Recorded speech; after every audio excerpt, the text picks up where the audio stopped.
Hello, and thank you for tuning in to this brief presentation about improvisation, especially how I'm using them or improvisation in piano lessons.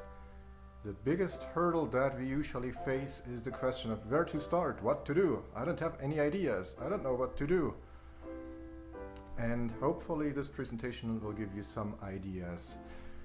About 10 years ago I started playing jazz quite frequently, and these days I almost perform more often jazz than classical music. It seems like I've kind of learned the language and I kind of am able to get by in most situations.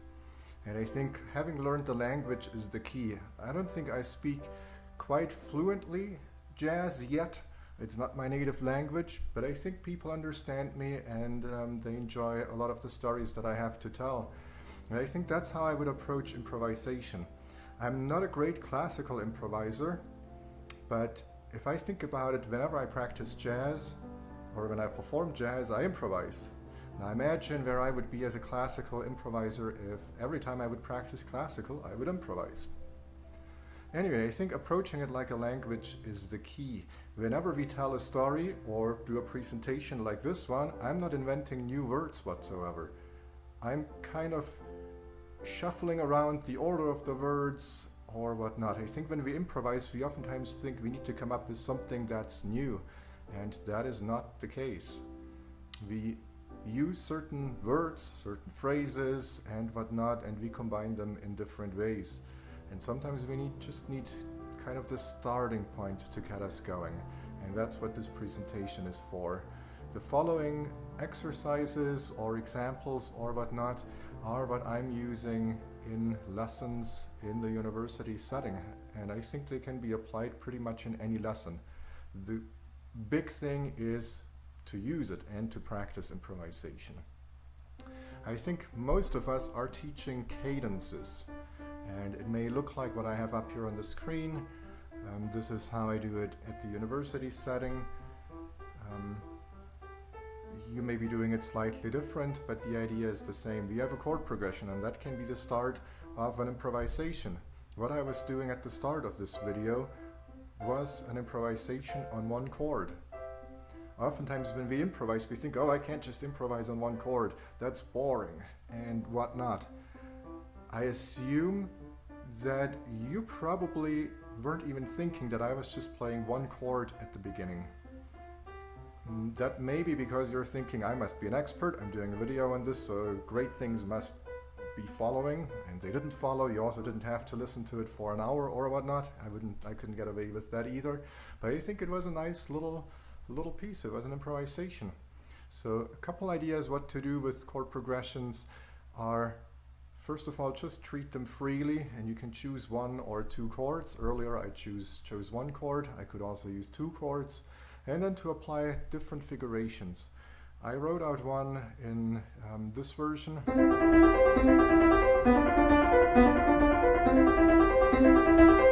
And so on. And I can use other figurations too.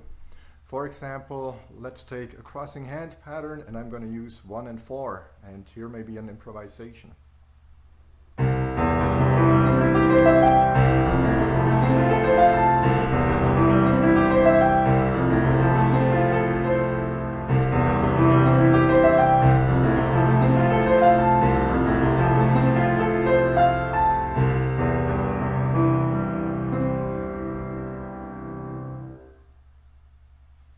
So there you go, something that's a little bit louder. It's kind of fancy, it's kind of cool. I only use two chords.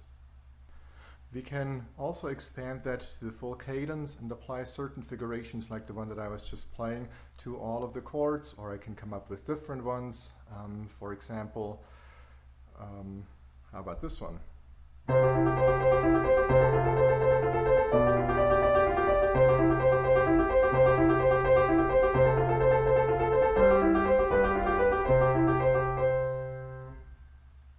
I think I could make quite a nice piece out of that figuration if I continue that.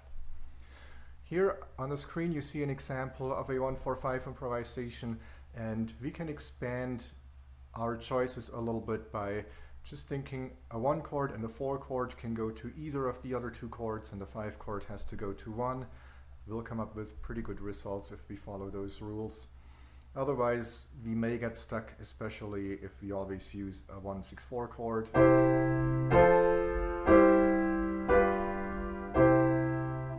That may get a little bit repetitive. So I would give us the license to go a little bit a different direction. And if a 5 chord at some point should go to a 4 chord, I don't think that's too bad either. So if I apply the pattern that I was just doing to that principle, I may be getting something like that.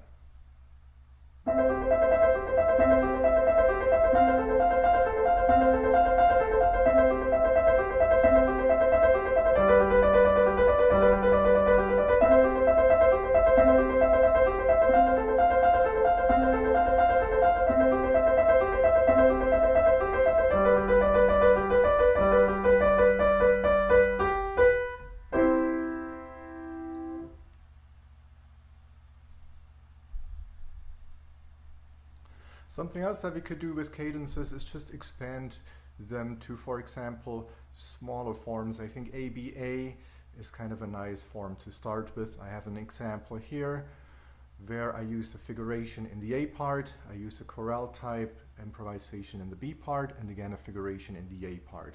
So this example sounds like this.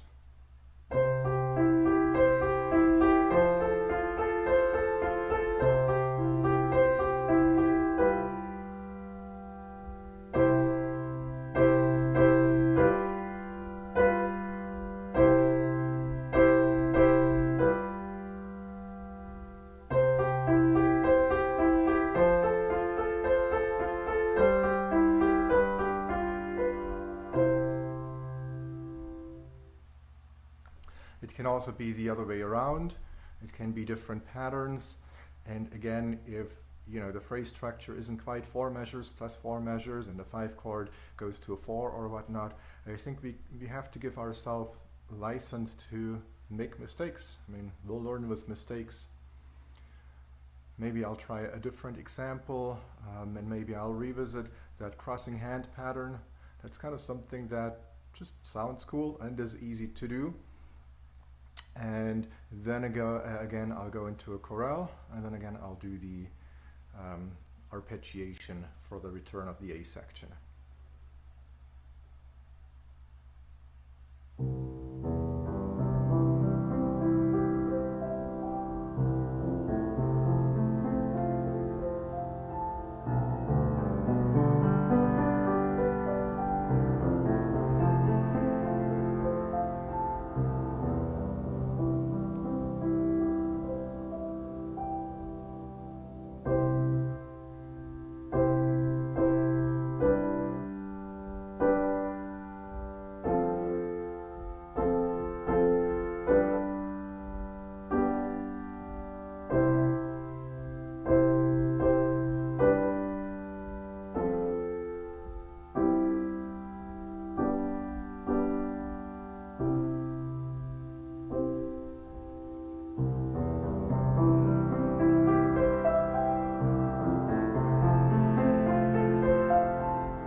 There you go.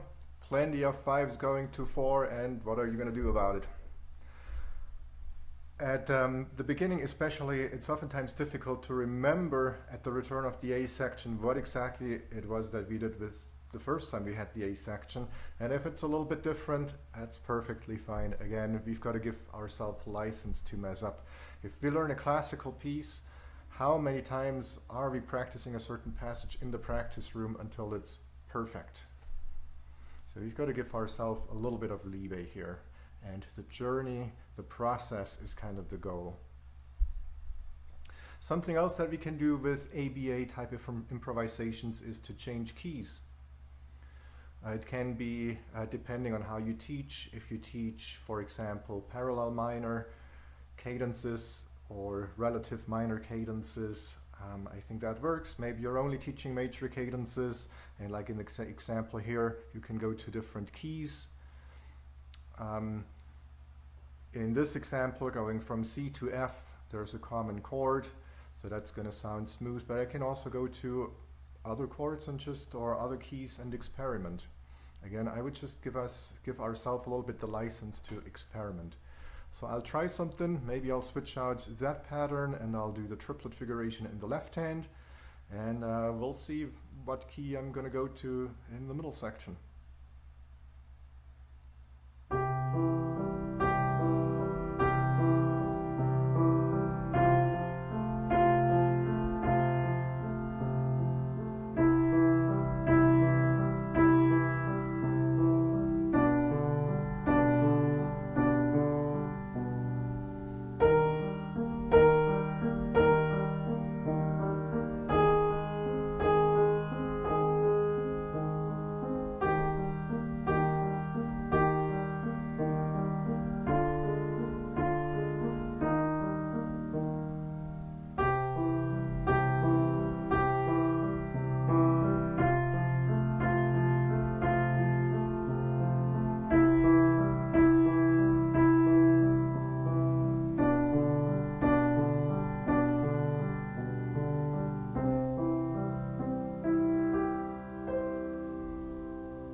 What I'm doing with my students is usually expand the chord progressions, the cadences, to include, for example, a 5/5, a 5/4. Maybe you have different ways of doing the cadence. All of that, I think, is applicable to those ideas.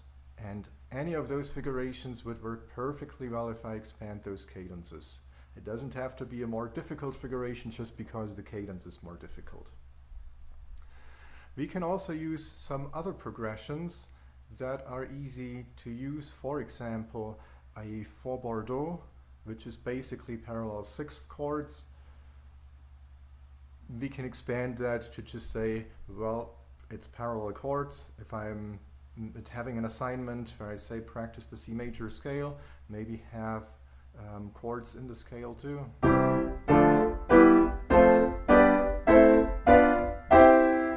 Again, parallel chords. Here is an improvisation that I wrote out as an example. I got a little bit inspired by a book that came out not too long ago by John Mortensen that is called The Pianist's Guide to Historic Improvisation, and he offers a lot of just hands-on ideas. So if you have a chance, check out that book. And I stole the term PO that you can see at the top of this example from his book. That's called page 1, and you'll recognize it.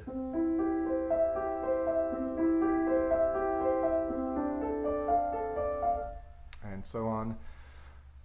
So anyway, this is an example that I wrote out here using the Fauxbourdon, a popular example or famous example. You may recognize that Beethoven sonata. It's just those parallel sixth chords. Anyway, this example, I'm starting out with a page 1, then I'm using a Fauxbourdon, and then I finish the example with a cadence.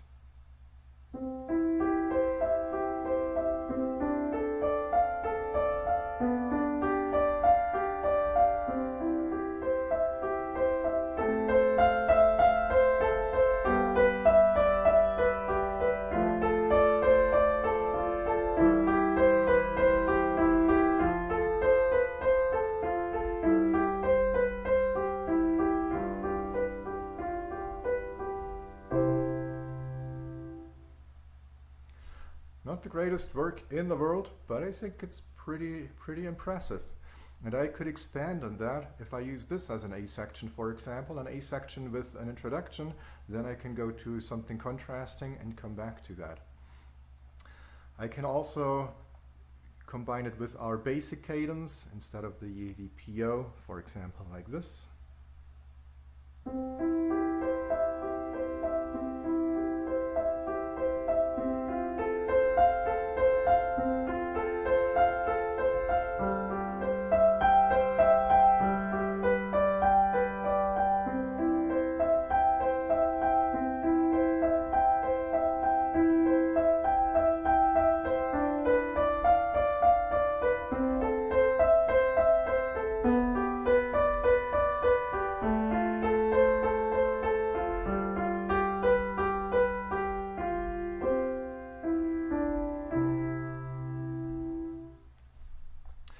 may be a couple things that maybe weren't quite kosher if I would be in music theory and I would have to turn in an assignment. But in terms of an improvisation, I think that worked perfectly well. Something else that I like to use is a harmonized major scale, and I have an example up here on the screen. This is useful for all kinds of things. Let's say we have a melody that we want to harmonize, like Mary Had a Little Lamb, and I don't want to do the boom chucks or whatnot. Using this system, for example, I know that my third scale degree, or the third note in the example here, has a 1 chord. Then I go to a 5 chord, and so on.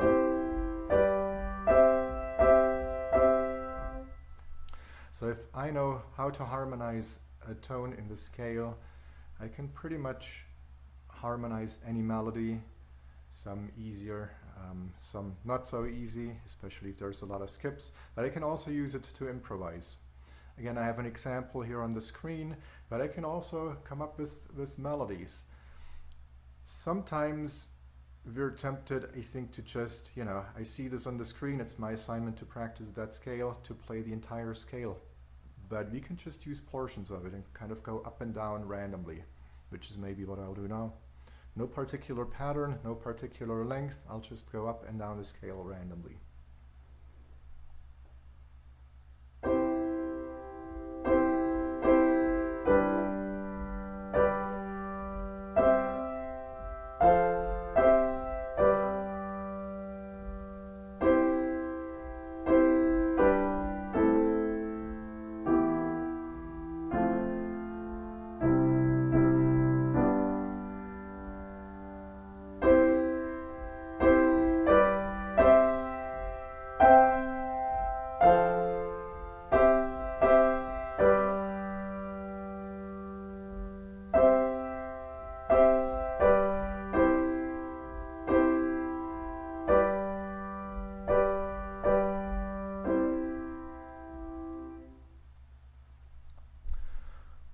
There you go, and random is of course relative. You may be saying, well, but that doesn't sound quite that random. I used a certain rhythmic pattern, I used certain phrase structures, and that's because I've been practicing, speaking that language. We may be speaking it a little bit differently or a little bit more hesitantly. We may be needing rests or something, and that's perfectly fine too.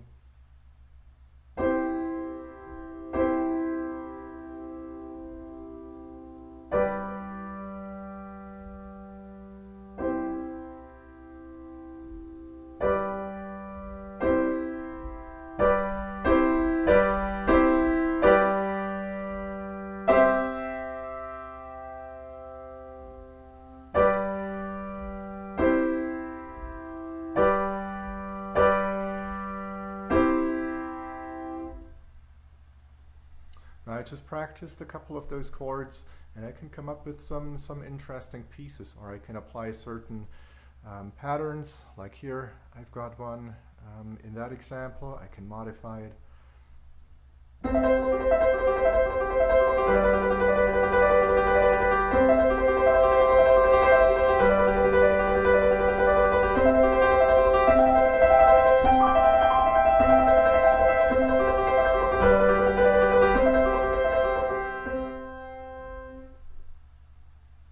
There you go. Finally, I think the biggest, the one that's the easiest to say, but the one that's maybe the toughest to do, is just be inspired. But I think if we make that a habit, we suddenly see inspiration all over.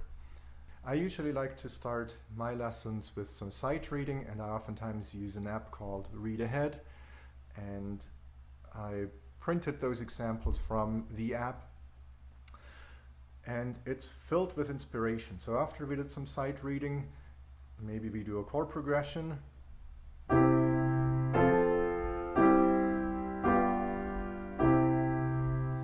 and then think back to what I just played in the sight reading, and I use that as an inspiration.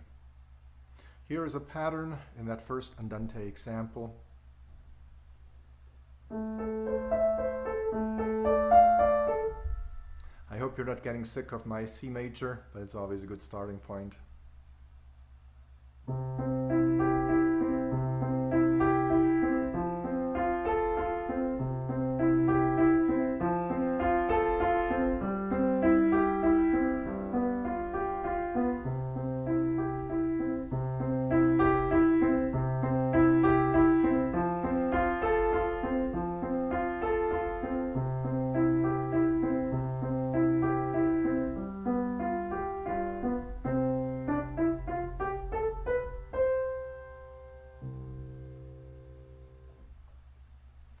This next example is a spirituoso by J.C. Bach, and again we can apply that to our chord progression, and we can even do kind of an ABA pattern with this one.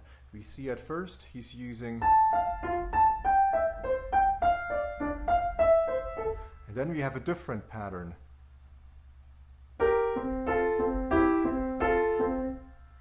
So maybe we'll use that as an inspiration for an ABA improvisation. I'll go back to the key of C, always a good place to start. So in the A section, I'll do this first pattern, and then I'll just kind of repeat each one of those patterns in the B section and add a bass note to it, and then I'll return to the A section.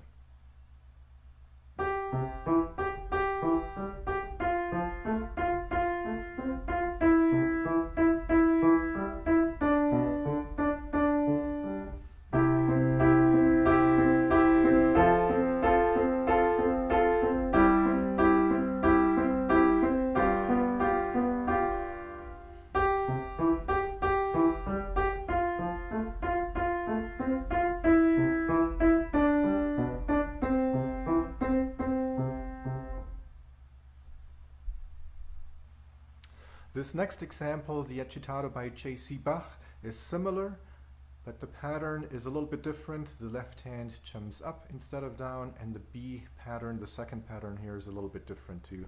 And maybe I'll apply that to our harmonized major scale for the A section.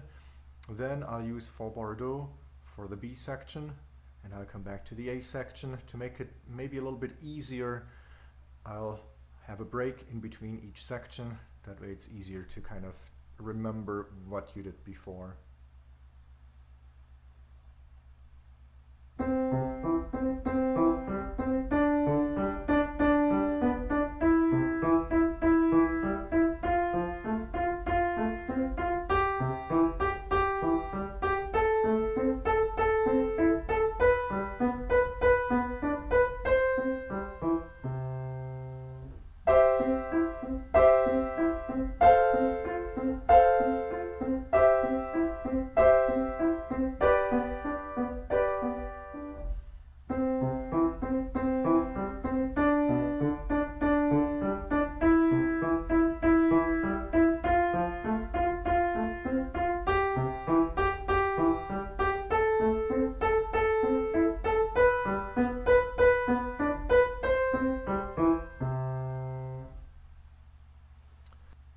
This next example of the beat could also be an inspiration for a little improvisation on our chord progression.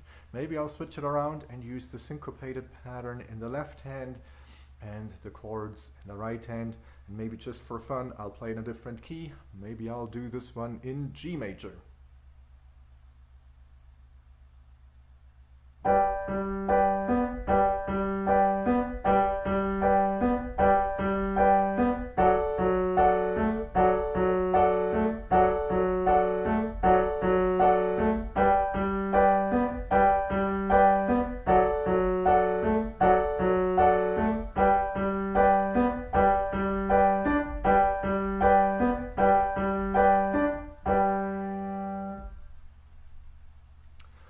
The march that's coming up next, we can also see it's going back and forth between 1 and 5. I can apply that. Maybe this time I'll do F major, and again I'll use it as an inspiration for my own improvisation. Maybe I'll change the meter to 3. We'll see what happens.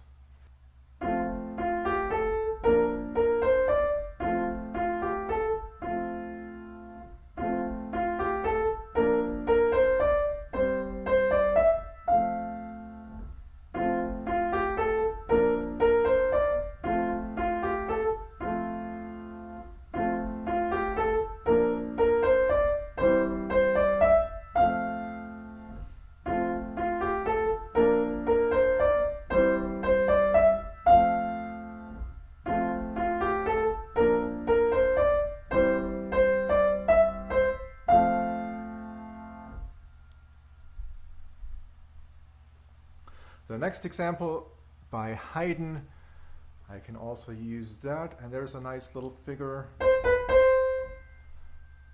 that maybe I can incorporate in my improvisation. Maybe I'll change this one to 4/4. Maybe I'll do a boom check in the left hand,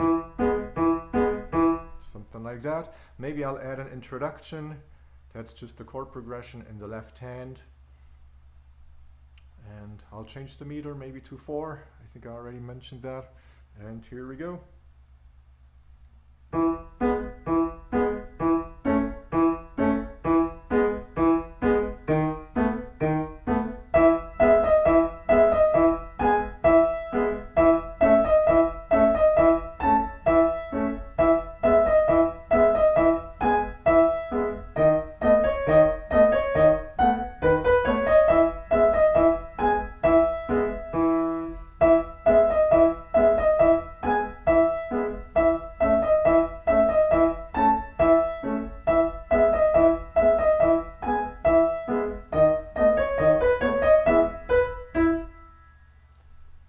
Repetition is always a useful thing to do. Again, sometimes it's hard to remember longer passages, so this is excellent ear training. It just takes a little bit of practice. It can also be shorter repetitions of short motifs. That makes it easier for the listener, and it makes it easier for the improviser too. My final example is, oh, it looks like I have a couple more examples to go, but this next one uses the 5-finger pattern. And I can also apply that to our cadence. Maybe I'll switch it around. I'll do the 5-finger pattern in the right hand, the chords in the left hand, and we'll see what happens. Maybe I'll also change the meter to 3 this time.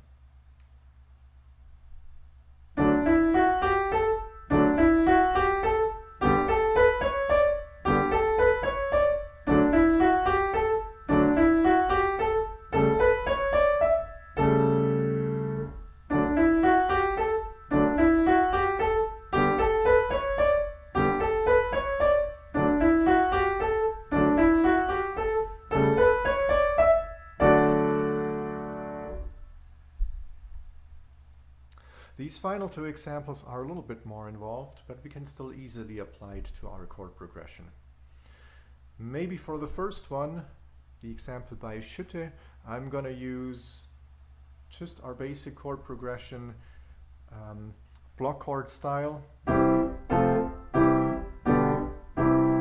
I'll apply this pattern to it.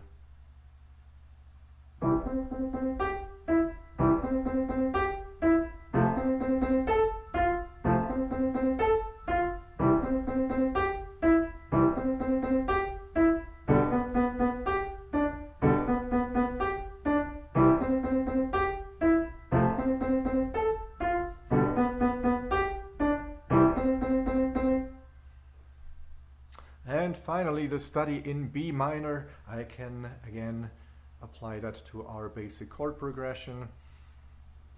And maybe just for the fun of it, I'm going to use chords in both hands. And maybe I'll switch it around. So instead of right, left, left, left, I'm going to do left, right, right, right, and see what happens.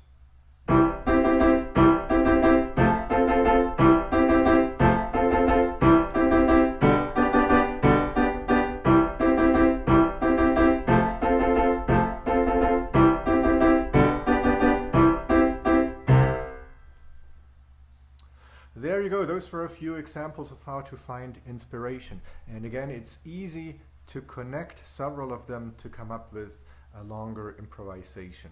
So again, we're learning words, we're learning vocabulary, sentences, and then we're not trying to invent something new that hasn't been heard before. We just combine them in different ways. So maybe I'll use those 2 examples here for an improvisation, and I'll start with what I started the presentation with just 1 chord, and maybe I can remember, hopefully I can remember what I was doing there. And maybe I'm gonna do it a little bit more quietly and in a higher register, and I'm gonna try to do an ABA.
There you go. I hope that gives you some ideas. I tried to apply all of those ideas to really the basic chord progression, but it does take too much to expand. Again, the biggest question is, what do I do? What can I do? I don't have any ideas.